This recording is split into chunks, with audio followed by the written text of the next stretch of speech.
ओम श्री गणेशाय नमः।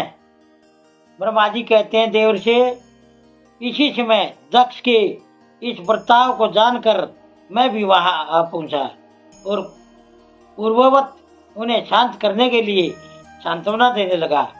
तुम्हारी प्रसन्नता को बढ़ाते हुए मैंने दक्ष के साथ तुम्हारा सुंदर स्नेहपूर्ण संबंध स्थापित कराया। तुम मेरे पुत्र हो, मुनियों में श्रेष्ठ और संपूर्ण देवताओं के प्रिय हो, अतः बड़े प्रेम से तुम्हें आश्वासन देकर मैं फिर अपने स्थान पर आ गया। उसके बाद प्रजापति दक्ष ने मेरी विनती के अनुसार अपनी पत्नी के गर्भ से 60 सुंदरी कन्याओं को जन्म दिया और आलस्य रहित हो धर्म आदि के साथ उन सब का विवाह कर दिया। मुनीश्वर, मैं उसी प्रसंग को बड़े प्रेम से कह रहा हूँ, तुम सुनो। मुने दक्ष ने अपनी 10 कन्याएं विधि पूर्वक धर्म को ब्याह दी, 13 कन्याएं कश्यप मुनि को दे दी और 27 कन्याओं का विवाह चंद्रमा के साथ कर दिया। भूत, अंगिरा तथा कृष्यासों को उन्होंने 2-2 कन्याएं दी और शेष 4 कन्याओं का विवाह अरिष्टनेमि के साथ कर दिया। इन सब की संतानों से तीनों लोग भरे पड़े हैं, अतः विस्तार भय से उनका वर्णन नहीं किया जाता। कुछ लोग शिवा या सती को दक्ष की ज्येष्ठ पुत्री बताते हैं, दूसरे लोग उन्हें मंझली पुत्री कहते हैं तथा कुछ अन्य लोग सबसे छोटी पुत्री मानते हैं। कल्प भेद से ये तीनों मत ठीक हैं। पुत्र और पुत्रियों की उत्पत्ति के पश्चात पत्नी सहित प्रजापति दक्ष ने बड़े प्रेम से मन ही मन जगदम्बिका का ध्यान किया, साथ ही गदगद वाणी से प्रेम पूर्वक उनकी स्तुति भी की। बारंबार अंजलि बांध नमस्कार करके वे विनीत भाव से देवी को मस्तक झुकाते थे। इससे देवी शिवा संतुष्ट हुई और उन्होंने अपने प्रण की पूर्ति के लिए मन ही मन यह विचार किया कि अब मैं वीरिणी के गर्भ से अवतार लूं। ऐसा विचार करके जगदम्बा दक्ष के हृदय में निवास करने लगी। मुनिश्रेष्ठ, उस समय दक्ष की बड़ी शोभा होने लगी। फिर उत्तम मुहूर्त देखकर दक्ष ने अपनी पत्नी में प्रसन्नता पूर्वक गर्भाधान किया। तब दयालु शिवा दक्ष पत्नी के चित्त में निवास करने लगी। उनमें गर्भधारण के सभी चिन्ह प्रकट हो गए। उस अवस्था में वीरिणी की शोभा बढ़ गई और उसके चित्त में अधिक हर्ष छा गया। भगवती शिवा के निवास के प्रभाव से वीरिणी महामंगल रूपिणी हो गई। दक्ष ने अपने कुल संप्रदाय, वेद ज्ञान और हार्दिक उत्साह के अनुसार प्रसन्नता पूर्वक पुंसवन आदि संस्कार संबंधी श्रेष्ठ क्रियाएं संपन्न की। उन कर्मों के अनुष्ठान के समय महान उत्सव हुआ। प्रजापति ने ब्राह्मणों से उनकी इच्छा के अनुसार धन दिया। उस अवसर पर वीरिणी के गर्भ में देवी का निवास हुआ। जानकर श्री विष्णु आदि सब देवताओं को बड़ी प्रसन्नता हुई। उन सब ने वहां आकर जगदम्बा का स्तवन किया और समस्त लोगों का उपकार करने वाली देवी शिवा को बारंबार प्रणाम किया। वे सब देवता प्रसन्नचित हो दक्ष प्रजापति तथा वीरिणी की प्रशंसा करके अपने अपने स्थान को लौट गए।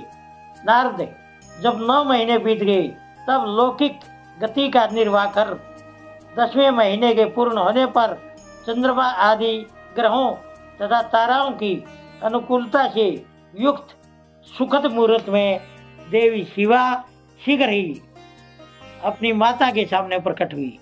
उनके अवतार लेते ही प्रजापति दक्ष बड़े प्रसन्न हुए और उन्हें महान तेज से देदीप्यमान देख उनके मन में यह विश्वास हो गया कि साक्षात वे शिवा देवी ही मेरी पुत्री के रूप में प्रकट हुई हैं। उस समय आकाश से फूलों की वर्षा होने लगी और मेघ जल बरसाने लगे।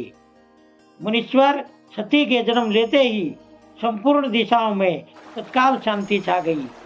देवता आकाश में खड़े हो मांगलिक बाजे बजाने लगे।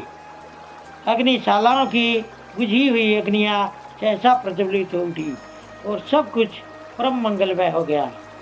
वीरिणी के गर्भ से साक्षात जगदम्बा को प्रकट हुई देख दक्ष ने दोनों हाथ जोड़कर नमस्कार किया और बड़े भक्ति भाव से उनकी स्तुति की। बुद्धिमान दक्ष के स्तुति करने पर जगन माता शिवा उस समय दक्ष से इस प्रकार बोली, जिससे माता वीरिणी न सुन सके।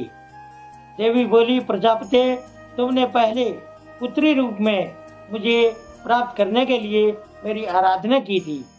तुम्हारा वह मनोरथ आज सिद्ध हो गया। अब तुम उस तपस्या के फल को ग्रहण करो। उस समय दक्ष से ऐसा कहकर देवी ने अपनी माया से शिशु रूप धारण कर लिया और सहसव भाव प्रकट करती हुई वे वहां रोने लगी। उस बालिका का रोदन सुनकर सभी स्त्रियां और दासियां बड़े वेग से प्रसन्नता पूर्वक वहां आ पहुंची। अशिक्री की पुत्री का अलौकिक रूप देख उन सभी स्त्रियों को बड़ा हर्ष हुआ। नगर के सब लोग उस समय जय जयकार करने लगे। गीत और वाद्यों के साथ बड़ा भारी उत्सव होने लगा। पुत्री का मनोहर मुख देखकर सबको बड़ी प्रसन्नता हुई। दक्ष ने वैदिक और कुलोचित आचार का विधि पूर्वक अनुष्ठान किया, ब्राह्मणों को दान दिया और दूसरों को भी धन बांटा। सब और यथोचित गान और नृत्य होने लगे। भांति भांति के मंगल कृत्यों के साथ बहुत से बाजे बजने लगे। उस समय दक्ष ने समस्त सद्गुणों की सत्ता से प्रशंसित होने वाली अपनी उस पुत्री का नाम प्रसन्नता पूर्वक उमा रखा। उसके बाद संसार में लोगों की ओर से उसके और भी नाम प्रचलित किए गए, जो सब के सब महान मंगलदायक तथा विशेषतः समस्त दुखों का नाश करने वाले हैं। वीरिणी और महात्मा दक्ष अपनी पुत्री का पालन करने लगे तथा वह शुक्ल पक्ष की चंद्रकला के समान दिनों दिन बढ़ने लगी।